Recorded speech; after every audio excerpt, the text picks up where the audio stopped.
Quando a sinhá viu a tora pela primeira vez, não soube que estava diante do peso que mudaria sua vida. O verão daquele ano parecia decidido a provar limites. O ar sobre a fazenda São Sebastião aquecia-se como se a própria terra expulsasse calor, e a casa grande, com seus corredores longos e portas entreabertas, exalava um cansaço antigo. Dona Catarina de Albuquerque Melo passava horas sentada na varanda, um leque de renda sobre o colo, fingindo interesse pelas visitas da baronesa e pelas cartas que lhe chegavam, enquanto uma inquietação que não tinha nome fazia seus dedos apertarem o leque até que a renda murchasse entre as unhas. O marido, Visconde Arnaldo, ocupava o quarto ao lado, mais sombra do que presença. Tosse, olhos amarelados e um orgulho que se esvaía com a mesma lentidão com que se consumia o lume do dia. Naquele fim de tarde, alguém trouxe madeira ao terreiro. O som das roldanas, o ranger das carroças e o estalo das toras ao serem arrastadas criaram uma música alheia à etiqueta da casa. Uma música que, para Catarina, desembainhou coisas que ela imaginara esquecidas. Ela levantou-se por instinto. A pele sob o leque sentiu o calor, e seus olhos foram, sem pedir licença, até o homem que comandava a força bruta. Alto, ombros largos, músculos trabalhando como se cada fibra de sua pele conhecesse o trabalho do mundo. Chamavam-no Kael, palavra curta, dura, de quem não tem direito a muitos nomes. Não era apenas a beleza de Kael, que havia sem dúvida em sua nuca marcada por linhas de sol e suor, nos veios saltando nos braços como cordas de navio. Era a maneira como ele se movia com a madeira, como se cada tora obedecesse a uma lei que lhe era conhecida. A madeira cedia ao seu toque.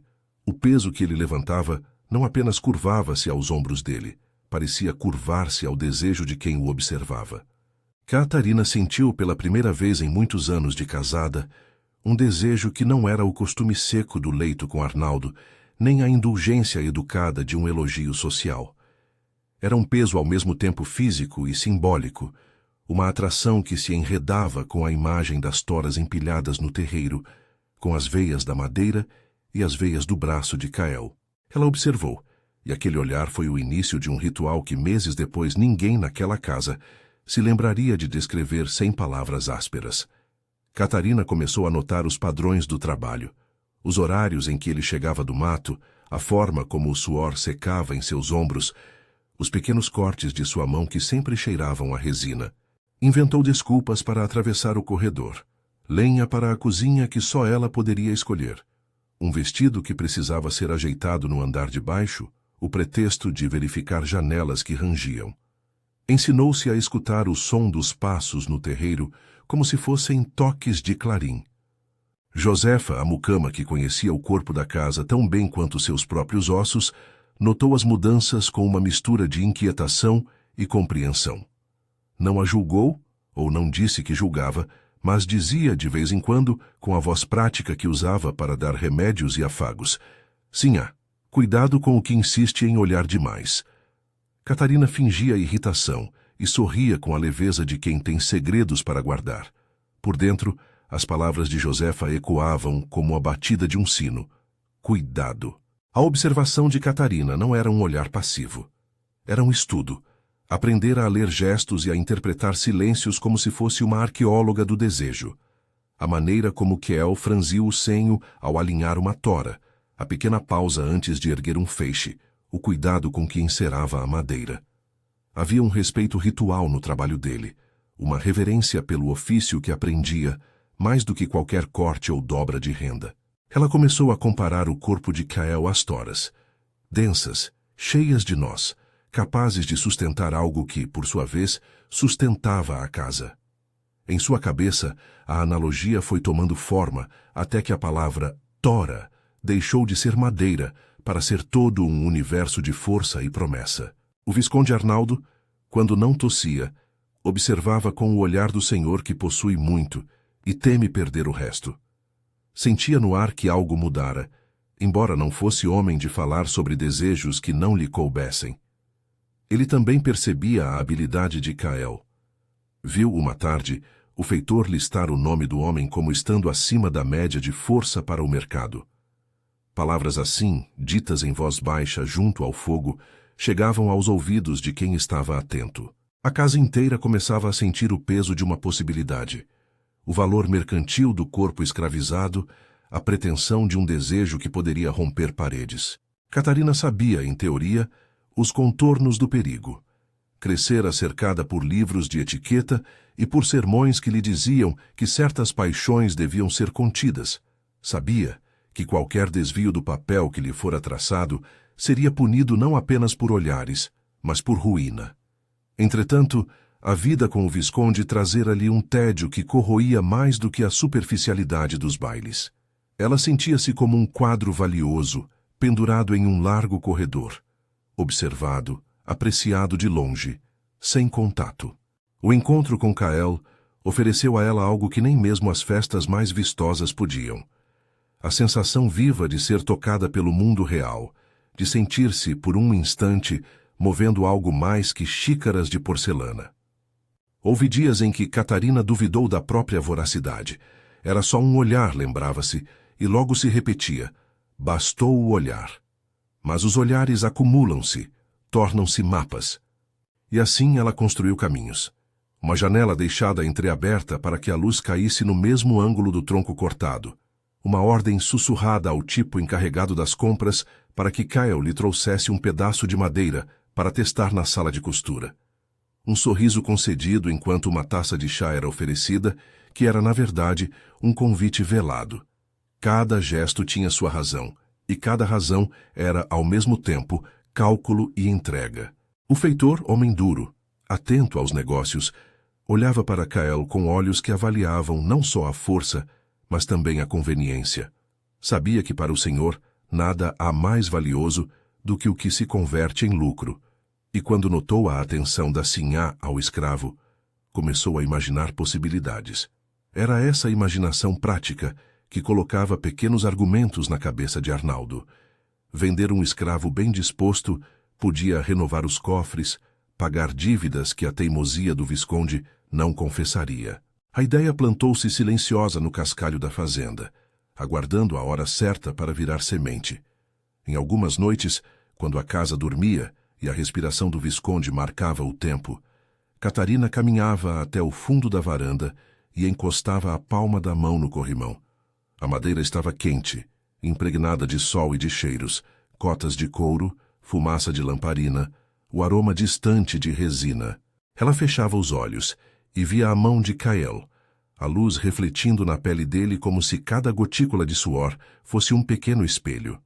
Nesses momentos, ela entendia que o desejo tinha sua própria geografia, caminhos secretos e atalhos que ela não conhecia, e, ao mesmo tempo, sabia seguir. Foi José, o feitor, quem deslizou a primeira informação concreta sobre Kael: que o homem tivera um pai que fora conhecido por sua força, que fora trazido de terras distantes, que a pele carregava histórias, marcas de chegadas forçadas e pouca escolha. Kael não falava das suas origens, guardava-se como se cada palavra fosse uma moeda que só os de sua confiança poderiam gastar. Em rara confidência, trocada numa tarde de trabalho para reparar uma cerca, Kael deixou transparecer que tinha vivido além da fazenda, que conhecera outras terras e sofrera divisões que o tornaram menos do que humano aos olhos dos donos de palácios. Catarina ouviu com um misto de compaixão e propriedade clandestina. Era como se, ao conhecer as fissuras do invólucro, admirasse mais a peça escondida. O desejo que crescia em Catarina não era apenas físico. Havia por baixo dele uma fome de relevância, a necessidade de experimentar uma emoção que lhe pertencesse, que não fosse mediada por roupas, receitas e expectativas sociais. Era uma fome que se alimentava do perigo. Cada risco aumentava o sabor da transgressão. E, como todas as obsessões, o seu crescimento deu-se tanto por impulso como por técnica. Ela anotava mentalmente os horários. Ela calculava as rotas que o feitor fazia. Pedia, de improviso, a presença de Kael para trabalhos que podiam ser feitos por qualquer outro, mascarando-se de necessidade doméstica. Josefa observava, e em tardes em que o calor cedia, oferecia conselhos em voz baixa. Não é amor, sinhá, é fogo, e fogo consome.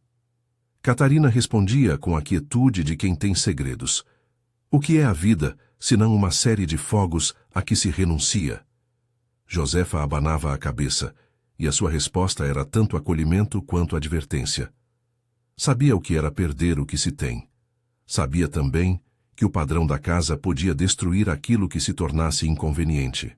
O primeiro toque que não foi trabalho aconteceu por acaso, e ao mesmo tempo, como todos os encontros inevitáveis, foi arquitetado por uma conjunção de vontades e clima.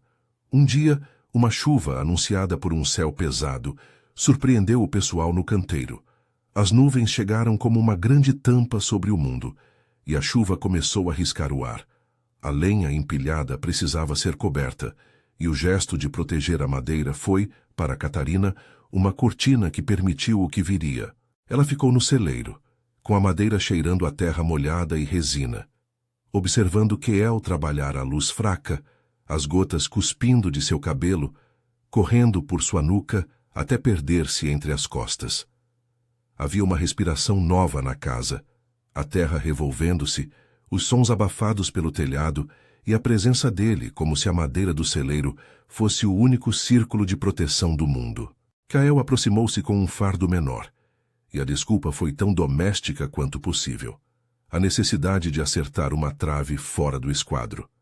Catarina segurou a trave para ele, e houve um momento, menos do que um segundo, talvez, em que suas mãos, por uma articulação de músculos, se tocaram. Aquela pele quente e áspera do trabalho encontrou a dela, mais fria pela renda e pela distância de dias. Não foi um choque de prazer limpo. Foi uma mistura de surpresa, medo e reconhecimento. Queel ergueu a vista e seus olhos cruzaram os dela com uma pergunta. O que isto significava para ambos? Ele podia recuar.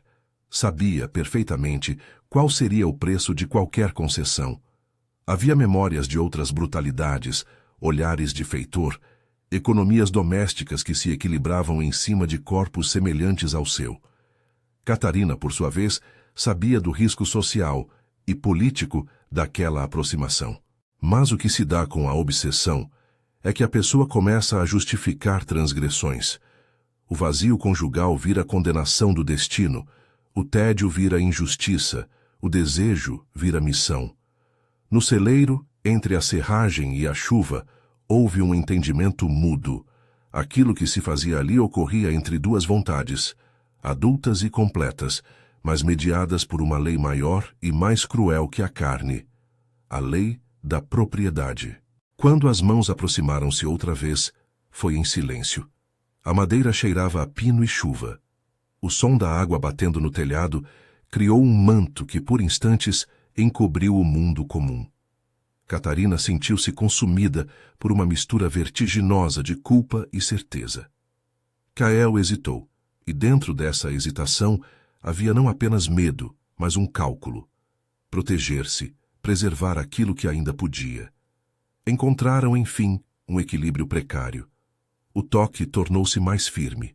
O corpo de Catarina, habituado às distâncias, reconheceu naquele contato uma ponte. Naquele instante, a casa grande, com suas regras e ordens, perdeu espessura. Tudo ficou mais nítido. O calor das mãos dele contra a palma dela, o ligeiro tremor nas costelas, o cheiro de terra e suor que não havia em nenhum colar de joias. A consumação do desejo, quando veio, não foi uma explosão. Foi uma sequência de atos pequenos, ritmados pelo roce da madeira, pela chuva e por respirações ofegantes. O celeiro serviu de corpo à cena.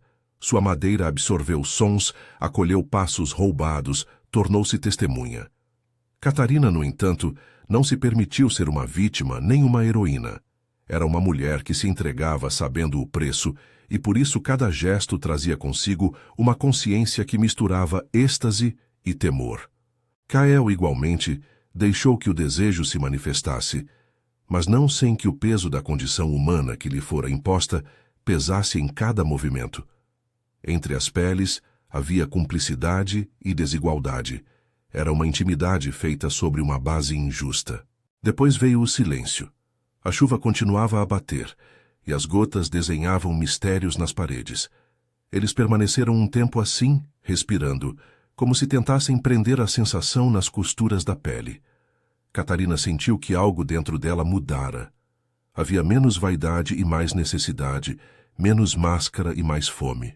Observou a própria mão, agora marcada pelo toque de Kyle, e pensou em como aqueles dedos podiam ter erguido toras que sustentavam a casa, e talvez uma estrutura mais antiga que sustentava a ordem daquele mundo, a ordem que fazia dele propriedade e dela senhora. Ao retornar à casa, a caminhada foi lenta. O Visconde dormia entre lençóis caros, e a porta do quarto estava entreaberta. A tosse dele soava como um marcador de tempo, graus de putrefação que a riqueza não conseguia remediar. Catarina quase desejou dizer-lhe tudo, confessar e assim libertar-se de um peso, mas sabia que a confissão não a libertaria. O Visconde poderia reagir com desdém, com violência, com desejo de punir. Havia ainda a possibilidade concreta de venda. Homens que avaliavam corpos como se fossem gado não hesitariam em transformar uma transgressão em recurso. Em São Sebastião, as palavras tinham um peso diferente das mãos. Uma palavra trocada, um boato, e o curso da vida alterava-se. Nas noites subsequentes, a obsessão cresceu. Não era mais somente olhar, tornou-se memória constante. Catarina via em sonhos as linhas do corpo de Kyle, a maneira como a luz atravessava a folha de palha do celeiro. Sua mente construía imagens que não lhe pertenciam e que logo deveriam ser defendidas como segredos. Começou a escrever, à noite, debaixo da mesa, à luz de uma vela pequena, em folhas escondidas que ninguém deveria encontrar. Não eram cartas enviadas, mas fragmentos que a faziam sentir-se inteira, pequenas confidências à sua própria pele. Escrevia sobre como o peso da madeira era semelhante ao peso dos seus pensamentos, sobre como o trabalho daqueles braços parecia mais honrado que o nome de Visconde. Guardava as folhas dentro de um estojo de costura, como quem guarda dinheiro. Josefa viu as páginas uma vez por descuido, e não fez menção. Comprou-lhe provisões sem julgar, e deixou que Catarina vivesse seu alvorecer de transgressão. E, entretanto, a casa continuava a pulsar com o rumor do mercado. Um vizinho, em um almoço, comentou que precisavam recolher fundos para pagar impostos. Arnaldo, com a tolice de quem pensa que honra e dinheiro se recuperam com trocas calculadas, murmurou à mesa que poderia ser hora de realizar valores. Essas conversas surgiam como pedras numa estrada que se aproximava do celeiro. Kael, por sua vez, vivia numa tensão diferente. Suas memórias eram longas, e quando não estava com Catarina, voltava aos afazeres com mãos mais ágeis, traçando madeiras com precisão de quem tem prática ancestral. Havia dias em que questionava o próprio desejo, o medo de perder aquilo que possuía de mais íntimo, a autonomia mínima, a possibilidade de ser útil e, na utilidade, preservar a vida. Sabia que o mercado olhava para ele como mercadoria e que a casa grande, por mais que nutrisse suas paixões, continha olhos prontos para julgar. A cada gesto de carinho recebido por Catarina, calculava o custo, como se dividisse o coração em fatias que poderiam ser pedidas pelo valor certo. A obsessão de Catarina, nesse ponto, já não era segredo nem só um motivo de devaneio.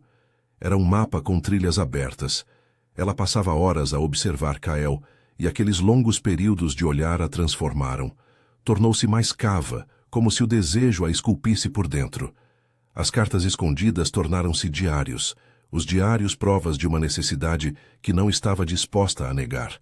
No entanto, havia também vergonha, uma vergonha que se aflorava como uma pele sensível, e a cada sensação dela vinha uma resposta rápida: esconder-se, negar, reafirmar-se como dona de si. O jogo íntimo era, assim, tumultuoso. Ela queria ser tomada e, ao mesmo tempo, ser aquela que tomava.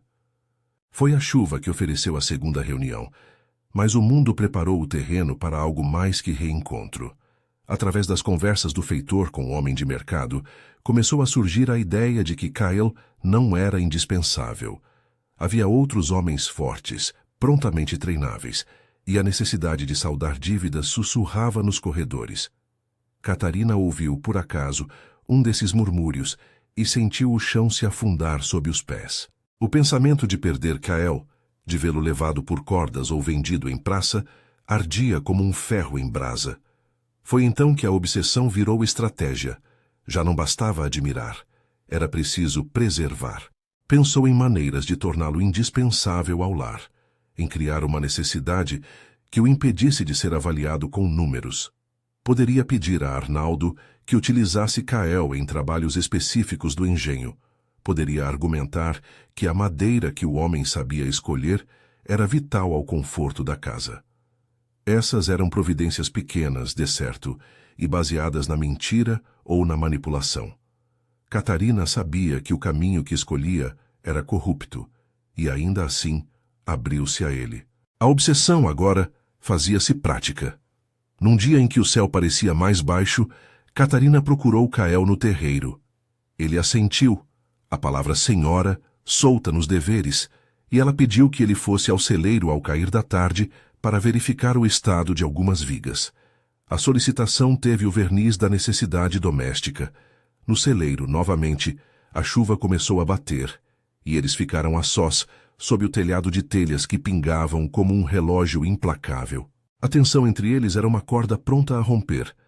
Catarina sentiu o impulso de confessar, de pedir que ele ficasse, que aceitasse um pouco mais que o calor da briga. Kael dessa vez aproximou-se com um gesto que não era só de trabalho. Seus olhos carregavam a sombra do medo e a luz daquilo que poderia ser. Ele tocou a face de Catarina de maneira breve, um gesto que havia de ser interpretável de inúmeras formas. E naquele toque havia resistências antigas, precauções, um orgulho que não admitia humilhação. Quando seus lábios se tocaram, foi como uma placa que rachava. Liberou águas que não mais poderiam ser contidas. E ao quebrar-se, deixou estampada a verdade que por detrás dos nomes e do tecido havia liberdade de sentir, mas a liberdade de agir entregaria Kael ao capricho do mercado. Saíram do celeiro como quem saíra de um universo paralelo. A chuva criara um manto que os havia protegido, e agora a realidade atual, de mesas, de contas, de homens que falavam de valores em voz baixa, reaparecia. Catarina sabia que havia cruzado uma linha, e a linha tinha peso. Era a linha sobre a qual se equilibravam reputações, fortunas e vidas. O que sucederia depois daquele encontro, ela ainda não possuía a linguagem para prever. Logo após aqueles dias de tempestade, a fazenda começou a falar. Pequenos cortes de rumores, vozes baixas durante o jantar, o feitor olhando os papéis com o olhar de quem adiciona e subtrai. O medo de Catarina transformava-se em uma espécie de obsessão, não mais simplesmente possuir, mas salvar. A sua mente costurava planos como se cada possibilidade fosse uma ponta de fio que, se bem puxada, poderia fechar abismos. Mas havia algo que não se costurava com fios, aquilo que era tecido por leis e pela voracidade do comércio. E Kael, nesse emaranhado de afetos e ordenações, era um fio que alguém poderia cortar de um dia para o outro. A obsessão de Catarina não deixava espaço para linearidade. Ela se entregava às lembranças do corpo de Kael e, ao mesmo tempo, vociferava contra a forma com que a casa tratava os homens. Comparava sua própria prisão do tédio com a prisão legalizada que prendia Kael. E essa comparação acendia nela não só desejo como culpa. Era uma culpa que, longe de enfraquecê-la, lhe dava vigor. A sensação de que sofreria por aquilo que escolhia fazia o deleite parecer mais verdadeiro. Na mente de Catarina, a tora e a sinhá se confundiam. A madeira tornara-se símbolo de força, mas também de carga, uma carga que ela agora queria assumir. Os dias passaram e trouxeram com eles a certeza de que nada ficaria oculto por muito tempo. Um vizinho que viera para uma caçada notou o vai e vem no celeiro. Um menino, filho de cozinheira, vira um dos encontros e guardou a cena entre os olhos. O feitor, por sua parte, não deixava de sondar a situação com a frieza de quem conhece o valor dos homens. O destino de Kael, se o Visconde assim decidisse, poderia ser selado com uma caneta e um contrato. Catarina, percebendo a urdidura do mundo, compreendeu que se quisesse manter aquilo que nascera no celeiro, teria de agir não só com paixão, mas com astúcia. E foi assim que naquela noite em que a casa parecia um organismo vivo, pulsando com segredos, Catarina escreveu uma carta, não para alguém da cidade, mas para si mesma. Era uma confissão que não pretendia ser lida por outrem. Era um mapa de motivos, um inventário de seus medos e desejos. Nas linhas ela registrou o peso das toras, a textura das mãos de Cale e a sensação de que o mundo se rearranjava sob os seus pés. Guardou a carta no estojo de costura, onde também guardara suas outras páginas. Era uma promessa de registro, de lembrança, caso o futuro lhe arrancasse tudo. Por trás de todas as tentativas de cuidado e ocultamento, existia a urgência de um comércio que não atende a delicadezas de coração. O feitor começou a levantar o assunto em voz alta em reuniões, medindo a reação do Visconde. Se havia uma chance de amenizar dívidas, vendendo um homem de força reconhecida. Os números sussurravam sedutores promessas de alívio. O Visconde, endividado mais por vaidades que por ruínas reais, não percebeu a natureza humana das peças que manuseava. Para ele, Cale era valor mobiliário a ser trocado, caso as circunstâncias exigissem. Catarina, ao ouvir alguns fragmentos dessas conversas, sentiu uma violência mais aguda do que a simples perda. Era a redução ao objeto que a assustava além de tudo. O homem com quem compartilhara um segredo podia virar mercadoria e desaparecer. A obsessão, então, tomou um contorno de coragem desesperada. Catarina começou a imaginar formas de proteger Cale. Poderia pedir ao Visconde que substituísse compromissos com receitas de manejo. Poderia argumentar que o trabalho do homem era insubstituível para a manutenção da casa. Poderia até prometer favores que não pretendia cumprir. Toda possibilidade envolvia risco e nenhuma garantia. Ainda assim, não agir era aceitar a dor de vê-lo partir, e a dor parecia-lhe hoje uma sentença inaceitável. Naquela encruzilhada, Cale tornou-se para ela mais do que desejo físico. Transformou-se em causa. O amor que se estruturava entre os dois tinha uma densidade que lembrava a madeira. Nós que prendem, anéis que contam anos. Mas havia também a consciência de que o afeto surgira em um terreno desigual e que qualquer decisão afetaria não somente seus corpos, mas vidas inteiras. Catarina compreendeu que a necessidade de preservar poderia levá-la a decisões mais drásticas do que aquelas que apenas a paixão ditava. E quando enfim o momento chegou para que tomassem uma decisão maior do que o prazer e o medo, o destino parecia girar com uma pressa de moinho. O Visconde recebeu um homem da cidade com propostas, e o feitor falou de números como se explanasse sobre colher de barro. A sombra de venda pairou sobre a cabeça de Cale como uma nuvem pronta a romper. Catarina viu nessa nuvem o fim de seu cotidiano e de suas pequenas revoluções, e a necessidade de ação pulsou tão urgente quanto as batidas no peito dela. Numa noite em que a lua não mostrou o rosto, ela procurou Cale no terreiro. Havia algo de definitivo nas suas mãos, um pedido contido, uma súplica enrolada em etiqueta. Fique, disse, sem sobra da linguagem cerimoniosa que outrora usara para comandar criadas.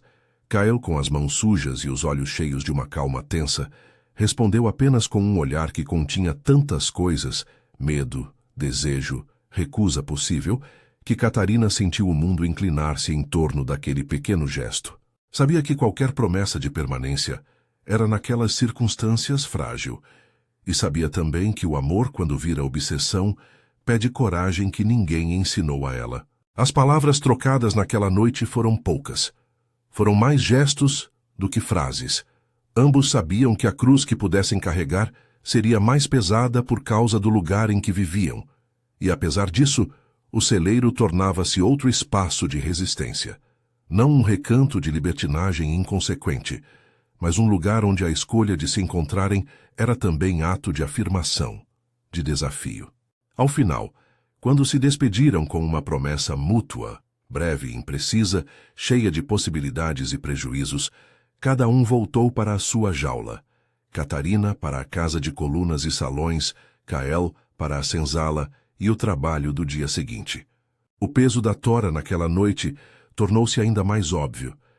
Não era só a madeira que sustentava a casa. Eram também as decisões em segredo, as cartas escondidas, as promessas roubadas. E a obsessão de Catarina, que nascera de um olhar e crescera em silêncio, começava a manifestar-se como uma vontade de não perder aquilo que, por ironia, jamais deveria ter sido possuído. Ela sabia que o jogo, além do prazer, acarretava um preço, a possibilidade de perda, a exposição pública, a ruína social. Esses pensamentos eram companheiros frequentes agora, sombras que vinham junto com o sol sobre o terreiro. No entanto, ainda havia algo de inesperado na vida daquela fazenda. A história, que parecia encaminhar-se para um choque de interesses, ganhou uma qualidade de suspense. Quem moveria a primeira peça? O feitor, correto e frio, aguardava sinais do Visconde. Catarina planejava com ardor. Cael, por sua vez, mantinha em si a força que poderia tanto proteger quanto ser subjugada. E em meio a tudo isso, a madeira continuava a chegar e a ser empilhada, indiferente à febre humana que se agitava entre seus grãos. Quando a noite caiu e as estrelas surgiram pálidas, como testemunhas distantes, Catarina apertou novamente a carta que havia escrito. No interior do estojo, entre agulhas e riscos da trama doméstica, guardou também um pedaço de resina que colara nos dedos, uma lembrança do celeiro, um amuleto de fragilidade e força. Havia nesse gesto a ideia confusa de que certos objetos podiam prender memórias, que uma resina poderia, de alguma forma, impedir a erosão do que acontecera. Logo depois, no silêncio das horas, ouviu passos apressados na casa. O Visconde levantou-se, tossiu com mais força e pediu que chamassem o feitor. O sinal era mínimo e, entretanto, suficiente. A roda do destino já girava. Catarina percebeu com uma clarividência amarga que algo se iniciara que poderia conduzir a São Sebastião para além das suas paredes e que, no centro de tudo, a tora e a sinhá tornavam-se símbolos de um conflito maior, de um sistema que transformava seres humanos em peças de troca. Ela sentiu, naquela madrugada, o peso de uma escolha que já não era só dela. Havia, à sua volta, mãos de homens prontos a calcular valores, vozes acostumadas a normalizar perdas. E, no fundo, a certeza de que, uma vez iniciado, o processo teria consequências que ninguém naquela casa poderia facilmente apagar. Ainda assim, no íntimo, a obsessão a impelia a não ceder, a segurar o fio que unia o seu desejo ao corpo de Cael, por mais injusto que fosse o laço. E foi assim, em meio a essa mistura de calor, chuva e segredos, que se aproximou o momento que desenharia as linhas do futuro. Um encontro no celeiro que prometia ser tanto consumação quanto começo de ruína. Enquanto a fazenda dormia em seu fôlego pesado, dois seres se preparavam para uma noite que prometia, ao mesmo tempo, entrega e perigo. Se você gosta de histórias que exploram paixões difíceis e o peso das escolhas em tempos de injustiça, inscreva-se e continue conosco para acompanhar o desenrolar desta trama. Ao crepitar das gotas e ao ranger das ripas, o celeiro os aguardava, e a madeira empilhada como cadeia de lembranças parecia murmurar um nome: o peso. Catarina atravessou o corredor com passos leves, o coração batendo numa urgência que hidrava sua pele. Ao empurrar a porta do celeiro, encontrou Kel inclinando-se sobre uma prancha recém-cortada. A luz que entrava pela fresta do telhado era um fio que desenhava partículas de poeira como se fossem pequenos astros. Eles ficaram parados um à frente um do outro, como se o celeiro fosse um altar provisório. A respiração de ambos marcou o espaço. O cheiro da madeira cortada e da resina preenchia a escuridão, fazendo com que cada movimento parecesse mais íntimo e mais perigoso. Cael tocou a face de Catarina com a ponta dos dedos, como se fosse medir a realidade daquilo que ambos sentiam. Ela respondeu com um gesto lento, quase ritual, e permitiu que a boca dele encontrasse a sua. Não houve pressa. A chuva lá fora transformara o mundo em sons abafados, gavetas de água batendo no telhado, e isso deu ao encontro uma suspensão que os abrigou. A pele de Catarina, fina pela vida de cortes e rendas, descobriu na pele de Cael uma densidade que a surpreendeu. Mais do que calor, havia ali resistência e cuidado, uma precisão nas mãos que se sabia feita para erguer e não para destruir. Ao mesmo tempo, a desigualdade estava presente como uma sombra. O gesto de entrega fazia-se em terreno onde a lei e o costume conferiam poder a um e propriedade a outro. Naqueles instantes, o consentimento existiu dentro de uma trama de condições que não podiam ser ignoradas. Havia escolha, sim, mas esta vinha atada a riscos que pesavam sobre a cabeça de Kael e sobre a reputação de Catarina. Quando a consumação veio, não foi como nas histórias que se contam em festas. Foi algo vivo e cortante, composto de pequenas concessões, de fechamentos e retrações, de palavras sussurradas ao mesmo tempo que se recusava um mundo inteiro. Por um momento, o celeiro foi apenas um lugar onde dois corpos se reconheceram como possíveis vínculos. Quando se despediram, as roupas remexidas, as mãos com cheiro de madeira e de chuva, houve ainda tempo para um gesto que selou a intimidade. Catarina deslizou uma fita que trazia do seu estojo e prendeu-a na manga da camisa de Kael, um sinal tão frágil quanto definitivo. Eles sabiam que aquilo poderia significar tanto um laço como um crime. Os dias que se seguiram foram uma mistura de êxtase e terror.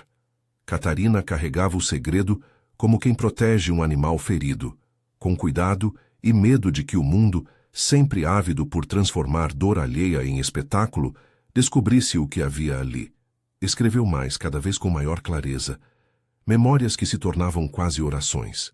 Chegou a imaginar-se correndo para outro país, arrancando-se das colunas e das festas, levando consigo Kael e o que restasse do orgulho. Logo lhe vinha a razão e a retomava. Não havia para onde ir que não fosse uma sucessão de perigos e penúrias.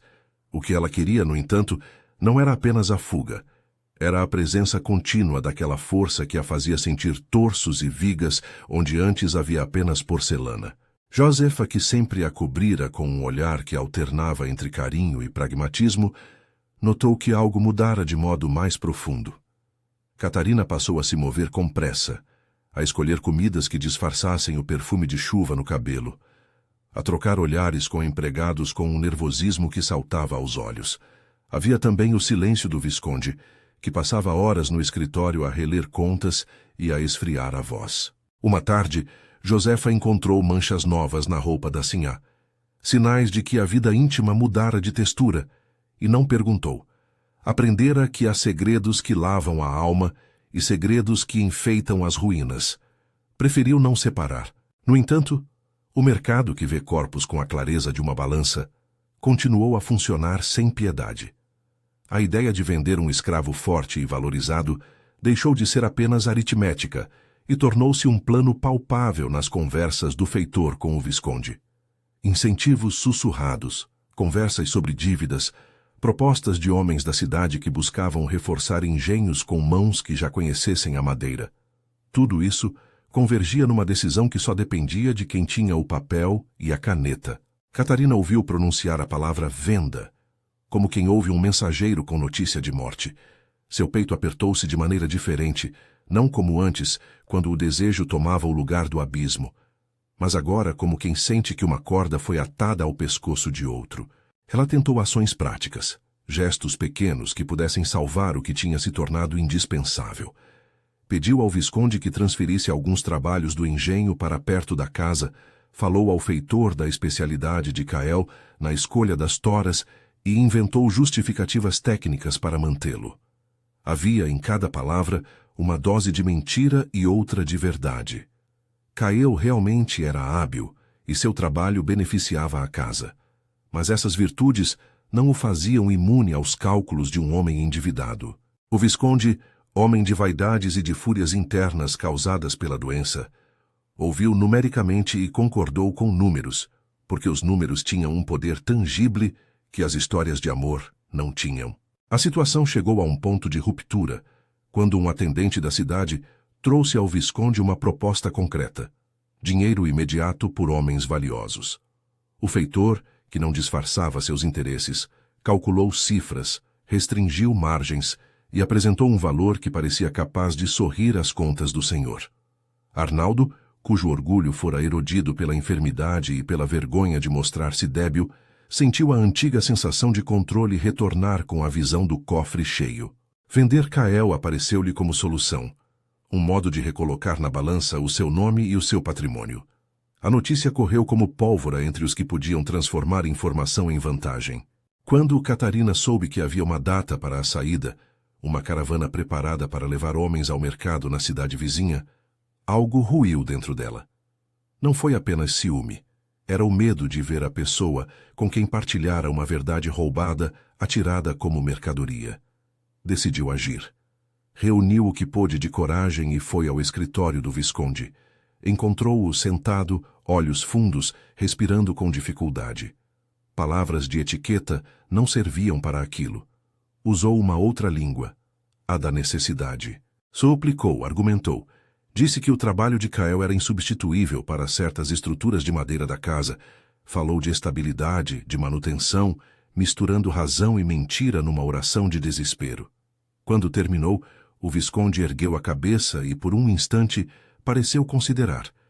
Mas a escolha do homem doente favorecia o que devolvia poder imediato, o valor das notas. Ele assentiu, com a frieza de alguém que delega dor. A ordem foi dada. Kael seria vendido. A notícia chegou a ele como um corte preciso. Viu a cara de Catarina uma única vez, apenas o suficiente para entender que ela tentara salvá-lo e que suas tentativas falharam. Havia nos olhos dela uma paisagem inteira de culpa e de necessidade, uma confissão sem palavras. Kael, que já tinha aprendido a medir o mundo por sinais menores que os homens livres, fez o que sempre fizera em face da dureza. Calculou. Havia uma família a manter, mãos que dependiam do pão que suas costas traziam. Havia a possibilidade, pequena, insistente, de que em outro lugar pudesse recompor-se. Em silêncio, aceitou o destino que lhe foi imposto, com a mesma aceitação com que aceitava uma tora pesada sobre o ombro. A venda foi preparada com uma economia de detalhes horríveis. O feitor ordenou o transporte de Kael e de outros homens. Foram feitos contratos, selados com a mesma mão que assinava acordos de terra. Houve um dia claro, com vento que arrancava a poeira do terreiro, em que Kael foi conduzido até a estrada. Antes de subir no carroção que o levaria à cidade, olhou pela última vez para a casa, para o celeiro que guardara o nome do seu tempo com Catarina. Catarina estava escondida atrás da varanda, os dedos apertando o corrimão como se quisesse segurar o mundo. Quando Kael viu seu olhar, fez um gesto que era ao mesmo tempo adeus e promessa. Manteve a fita que recebera de Catarina na manga e bateu levemente no peito, como quem marca o lugar onde uma memória será guardada. A partida foi uma cena de violenta indiferença para aqueles que lucravam com ela. Havia pessoas que seguiam a carreta com olhar calculista, homens que liam números e justificavam o ato com leis e necessidades. O feitor, com a expressão de sempre, acompanhou o movimento, aprendendo o tom exato que deveria usar para cada negociação. Catarina, isolada, assistiu a Kael diminuir na estrada, até se tornar uma pequena forma que o calor e as curvas faziam tremeluzir. Houve então uma fissura dentro dela, que não era só desejo. Era a percepção clara de que um sistema que aceitava tal trânsito de corpos também poderia calar a sua voz, punir sua ousadia e, ao final, transformar sua relação em um pretexto para punição. Os rumores que já tinham nascido pequenos transformaram-se em acusações diante do vazio deixado pelo gesto de vender. Havia quem sugerisse que Catarina fora cúmplice de algo que deveria permanecer escondido. Havia quem afirmasse que o Visconde agira com honra ao regrar os valores da casa. Em um almoço, a baronesa, sempre pronta a tecer falas para cobrir seus próprios medos, fez comentários que chegaram aos ouvidos de todo mundo. O escândalo, como sempre, preferiu aquele que era diferente. A mulher que ousara sentir demais e o homem cuja pele não valia sua humanidade aos olhos da lei. Quando a barriga de Catarina se fez visível, a casa já fervia. As especulações se transformaram em certeza, e a gravidez tornou-se prova de que as desordens haviam ultrapassado um simples desvio. O Visconde, humilhado, viu naquela criança um símbolo de que o nome dele fora manchado. Em sua mente doente, a agressão à imagem masculina e de senhor devia ser respondida com severidade. Era nesse momento que a lei privada, bruta e inflexível, encontrava campo fértil para punir. A decisão de expulsar Catarina foi tomada com a frieza de uma sentença. Mandar embora a mulher que trazia o fruto do escândalo, destituí-la do lar e, ao mesmo tempo, livrar-se do problema que poderia corromper as alianças sociais. Catarina foi chamada ao escritório e ouviu sem surpresa as palavras do marido. A frase, "É melhor que a senhora deixe a casa", soou como um martelo. Não havia ali espaço para as histórias que escrevera nas sombras. Arnaldo declarou que a honra da família exigia distância, que as aparências deviam ser preservadas, que o nome seria limpo se ela se apartasse. Mesmo naquelas linhas frias, contudo, havia um calor. O calor de um homem que sentia sua masculinidade ferida e que, por medo e orgulho, preferia punir do que compreender. Catarina respondeu pouco. Sabia que qualquer alegação de sentimento apenas aumentaria a humilhação. Aceitou a expulsão como quem recebe um veredito inevitável. Foi Josefa quem arrumou suas coisas. A mucama, que tinha segredos e que vira o desenrolar do amor e do perigo, tratou de ocultar os documentos, de arrumar vestidos que pudessem servir de cobertor. Havia naquela arrumação uma ternura que quase escondia a violência do ato. Antes de partir, Catarina foi ao celeiro e tocou a madeira com a mão como quem pedisse que guardasse não só o cheiro, mas a força. Havia uma última esperança. O tempo. Talvez, pensou. O tempo curaria ou mudaria o curso das coisas. Não era consolo suficiente para a dor do momento, mas era tudo o que restava. Saindo da casa grande, Catarina não foi levada em carroça nem escoltada. Caminhou com passos pesados até a estrada, levando apenas o essencial e o estojo onde guardava as cartas. A sociedade fechou as portas com a rapidez de quem teme contágio. Visitas cessaram, a baronesa fez questão de não aparecer, e vizinhos que outrora cumprimentavam com sorrisos passaram a evitar o olhar. A expulsão foi, além de castigo social, uma medida prática para que a propriedade visível do Visconde fosse preservada sem manchas. Catarina, que havia sonhado em ser dona de paixões, descobriu que também poderia ser dona de uma ruína. Durante semanas, viveu no casebre de uma tia afastada, em terras menos afortunadas, onde a etiqueta não dominava os passos. Josefa acompanhou-a, por instinto e por afeto, e ofereceu auxílio que sabia ser precário. Catarina passou por dias de febre e noites de escrita. A barriga crescia e, com ela, um outro tipo de vínculo, já não apenas com a pessoa que causara sua queda, mas com a criança que nascia de uma história proibida. Em cartas que nunca enviou, descrevia ao feto o cheiro da madeira, os fios do cabelo de Cael, a sensação do mundo que vinha antes de seu nome. Essas palavras tinham o tom de uma promessa sem garantia. A notícia da saída de Cael chegou à casa com um atraso cruel. Os homens que foram levados ao mercado já haviam sido colocados em outros lugares. Os que restaram encaravam a vida com a dureza dos que sabem que a venda é sempre possível. Catarina soube que Cael fora arrematado por um homem de uma fazenda vizinha, que precisava de braços fortes para erguer um novo galpão. A imagem dele sendo levado, as mãos atadas, resistiu-lhe como um corte. Trazia sempre, guardado como uma ferida, o gesto de adeus que ele fizera com a fita na manga. Era um símbolo menor, mas suficiente para manter a lembrança. Os meses que antecederam o parto foram um acúmulo de esperas e fomes diversas. A fome do corpo por segurança, a fome da alma por reparação. Catarina, no exílio forçado, encontrou nos ofícios de parteira, aprendeu com mulheres das redondezas, um novo modo de existir. A vida inteira que ela tivera de aparência e salões transformou-se em trabalho com panos, ervas e mãos que sustentavam outros nascimentos. Era uma ironia dolorosa, que expulsa por trazer ao mundo uma criança que a sociedade reprovava, ela encontrasse na assistência a outros partos um lugar de redenção pequena e objetiva. Seu brilho de sinhá havia se transformado em competência bruta.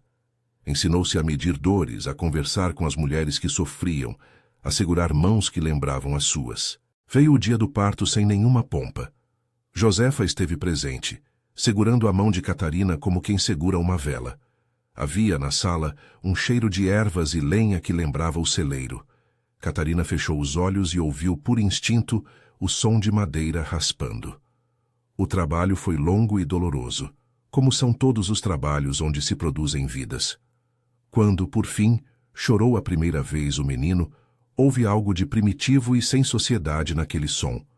Era um grito que não pedia permissão. Catarina olhou para aquela pele morena, para os traços que denunciavam uma herança dupla, e sentiu uma onda de amor tão clara que, por um segundo, a ruína que a cercava foi desfeita. Chamou-o Miguel, nome simples e forte, que lembrava de algum santo ou de alguma tradição que passava de geração em geração. José, o feitor, em seus cálculos, talvez dissesse que Miguel era uma anomalia. A sociedade via numa criança mestiça apenas mais um impasse. Para Catarina, no entanto, Miguel era o fio que poderia refazer-se de um nó trancado. Era futuro e memória, herança e desafio. Criá-lo fora, desde o começo, um ato de resistência. Ela o educou com mescla de dureza e carinho, ensinando-lhe a reconhecer a madeira desde menino, mostrando-lhe como a tora se transforma em casa. Era seu modo de manter viva a presença de Cael, cujo nome pronunciava em silêncio, com o tremor de quem recita um salmo proibido. Enquanto o tempo passava, a casa grande afundava em sua própria decadência. O visconde, que vivera de vaidade e de pequenos prazeres, definhou de modo não surpreendente. O escândalo corria nas rodas sociais e corroía as alianças. A saúde, que já flertava com a doença, cedeu à pressa das atenções que o abandono traz. Morreu no quarto de sempre, entre roupas e papéis, com a expressão de um homem que achava haver perdido algo que não sabia nomear. Sua morte foi recebida com um misto de alívio e cálculo. O falecimento de um senhor podia redimir dívidas e realinhar posses, e assim aconteceu. A família tentou reerguer-se, mas a casa, sem o vigor do patriarca e sem as economias prometidas pelo passado, logo entrou em ruína. As colunas mantiveram-se, mas o brilho dos salões desvaneceu-se, substituído por trincas, janelas quebradas e lembranças que cheiravam a resina e a pó. Catarina, por sua vez, ocupou-se de Miguel como quem constrói um navio para navegar em mares incertos. Ensinou-lhe a lida com ferramentas quando a criança cresceu o bastante para segurar um formão. Fez dele um aprendiz de madeira, pois via na madeira a educação de que precisavam. Resistência, paciência e a capacidade de transformar peso em estrutura. Não foram tempos fáceis, foram tempos em que a sobrevivência dependia da habilidade de improvisar e do calor de poucos afetos. Josefa permaneceu ao lado delas, até que seus ossos a obrigaram a um descanso. Partiu com a sensação de dever cumprido, deixando um rastro de conselhos práticos e uma coleção de móveis remendados pela casa. Anos se passaram. Miguel cresceu e tornou-se um jovem de mãos firmes, de olhos atentos à fibra da madeira, com a voz de quem aprendeu cedo a medir o mundo pelo esforço. Havia nele, sempre, a sombra de que era filho de um amor maldito aos olhos da sociedade. A comunidade, que carregava ressentimentos e memórias, o viu com desconfiança, mas também com respeito pelas habilidades que demonstrava. Miguel aprendeu a suportar o olhar dos outros, carregando no peito o nome de um pai que ele pouco conhecera. Catarina contou-lhe histórias seletivas. Falava de coragem, de peso, de como a madeira ensina a ser digno. Falava pouco de Cael. Guardava o homem em memórias que eram ao mesmo tempo ternas e protetoras. A notícia de que Cael havia sido vendido e de que, em algum ponto, seguira trabalho em terras distantes, levou Miguel a desejar saber mais. O fio da herança, que atravessava gerações, tinha o formato de um desejo secreto: encontrar o homem cuja força fora posta em sua carne. Miguel tornou-se carpinteiro em suas idas e vindas, e o ofício serviu não apenas para sustentar a vida, mas para aproximá-lo da história que correu nas veias. Havia em cada móvel que fazia a lembrança de uma nuca marcada pelo sol, e de mãos que conheciam toras como quem conhece parentes. O reencontro não foi fácil. O mundo mudara. Homens fugiam, mudavam de nome, adaptavam-se. Havia boatos de que um homem com as feições descritas trabalhava em uma oficina em Minas. um lugar de serrarias, de moendas e de homens que sabiam o trabalho da madeira. Miguel decidiu ir atrás dessa pista. Viajaram-no as memórias da mãe e as descrições parcimoniosas que os outros lhe davam. Quando chegou à oficina, o coração dele batia com uma mistura de ansiedade e devoção. Havia ali um homem que inclinava a cabeça sobre uma prancha, sua postura lembrando a de quem carrega o peso do mundo em espáduas fortes. O sol batia numa nuca marcada e Miguel reconheceu sem precisar de palavras. Cael não estava atado a ninguém. Os anos e a dureza haviam moldado-no, e a sorte, ou o tempo, acabara por dar-lhe caminhos que permitiram, de algum modo, recusar-se a ser apenas mercadoria. Não era homem livre apenas por decreto. A liberdade dele chegara em etapas, com fugas, com acordos e com pequenas compras de existência. Quando olhou Miguel pela primeira vez, os olhos dele se aproximaram com surpresa e cautela. Era um reconhecimento seco, sem flores, mas pleno de história. Miguel chamou o nome que aprendera como quem convoca a herança. Pai! A palavra ficou entrecortada, cheia de espera. O reencontro foi contido. Cael mediu o rapaz, leu nele uma mistura de pele e de gesto que o fez recordar de Catarina. Não se tratou de um abraço extasiado. Havia antes um ajuste, a verificação do que ambos se tinham tornado. Miguel contou a história breve da mãe. Falou do celeiro e das fitas. E Cael, com a voz mais áspera pelo tempo, respondeu com memórias que confirmavam a verdade. Havia nas falas deles uma cumplicidade latejante, de quem partilhou um segredo que fora ao mesmo tempo salvação e ruína. Com o reencontro, veio também uma forma de cura silenciosa. Cael tornou-se uma presença no ofício que Miguel seguia. Ensinou-lhe técnicas de corte, a escolha das toras, o modo certo de esperar que a madeira se acomodasse. Em troca, Miguel trouxe para Cael a dádiva mais improvável: a possibilidade de ser reconhecido como pai, de ver a perenidade do seu trabalho e da sua carne em um herdeiro que não era fruto do comércio, mas sim de uma relação. A presença deles juntos teve o efeito de ajeitar, como quem remenda uma viga, as trincas profundas que o tempo deixara. Catarina, quando recebeu a notícia do encontro, sentiu as coisas romperem-se de um modo que não era só alegria. Houve lágrimas de alívio e uma amargura que nunca a deixou. Ela sabia que havia causado dor, que suas escolhas connaturavam-se com o sistema que opunha corpos e vendia vidas. No entanto, numa tarde em que o vento trazia cheiros de serragem e de chuva, viu os dois homens caminhar de mãos dadas. Não uma posse de antigo senhorio, mas uma aproximação de família remendada.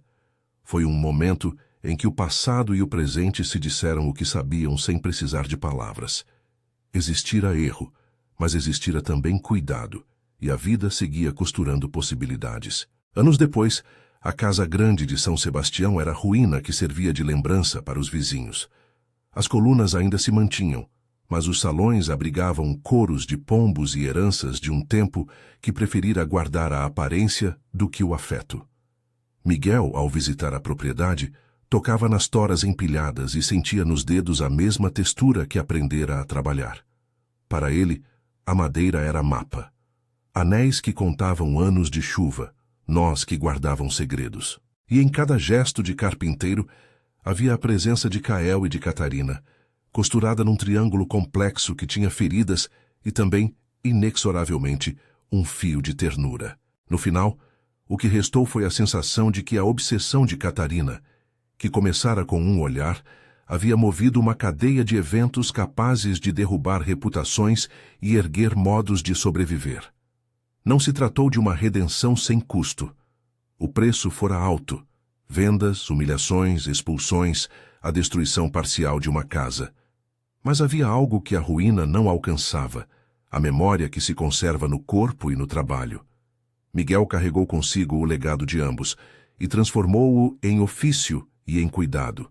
Cael, por sua parte, encontrou um modo de existir que lhe devolveu a dignidade por vias tortuosas. E com Miguel ao seu lado, passou a ver na madeira não só sustento, mas também lugar de encontro. Catarina envelheceu com a marca daquela vida. As mãos que antes abanavam leques passaram a segurar panos e ferramentas. A vaidade transformou-se em necessidade de ser útil.